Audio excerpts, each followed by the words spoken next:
Hello everyone, চলে এসেছি ছোট্ট একটা মিনি ব্লগ নিয়ে। আজকে ছিল আমার তুতুন বুড়ির অন্নপ্রাশন। এখানে আমরা রেডি হয়ে গেছি, সাথে ছিল আমার দিদি। তো বাড়ির ভেতরে গিয়ে দেখি আমার তুতুন এখানে রেডি হয়ে গেছে, এখানে গায়ে হলুদের জন্য সকালের। ওকে পুরো ফুলের সাথে সাজানো হয়েছিল, ওকে দেখতে খুব মিষ্টি লাগছিল। তারপরে ঘরে ফটোশ্যুট হয়ে গেলে আমরা বাইরে চলে আসি ফটোশ্যুট করতে।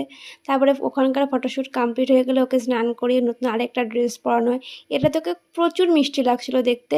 ও কিন্তু ফোন দেখলে চুপ হয়ে যায়। তারপর ওখানে ওকে ভাত খাওয়ানো হয়ে গেলে তারপরে এখানে আবার চলছিল কেক কাটিং পর্ব। এটা আমার দিদি, এটা আমার জামাইবাবু। তো তারপরে আমরা সব কিছু দেখা কমপ্লিট হয়ে গেলো, চলে আসি লস্যি খেতেই। গরমের লস্যি তো বুঝতেই পারছো।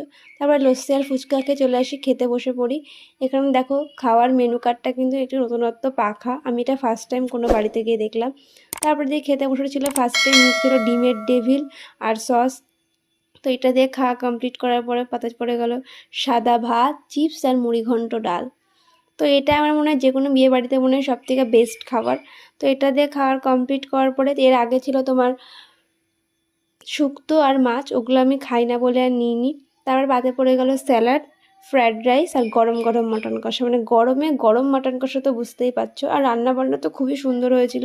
তো এটা দিয়ে খাওয়া কমপ্লিট করতে করতেই বাদে পড়ে গেল চাটনি, পাঁপড়, লট চমচম, রসগোল্লা ছিল, ওটা আর নেওয়া হয়নি কারণ এত গরমে আর খেতে পারছিলাম না।